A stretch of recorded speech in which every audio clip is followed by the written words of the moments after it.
La Vuelta ha fet el seu pas per l'Alt Urgell en la tercera i quarta etapa. El dilluns els ciclistes van sortir de Súria per finalitzar a Arinsal, Andorra, després de 158 quilòmetres en la primera etapa d'alta muntanya. El recorregut va entrar a la comarca Perogern al municipi de Bassella fins a arribar a la Seu d'Urgell.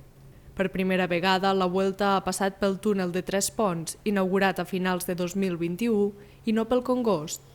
El guanyador de la tercera etapa ha estat el belga vigent guanyador de la competició, Remco Evenepoel.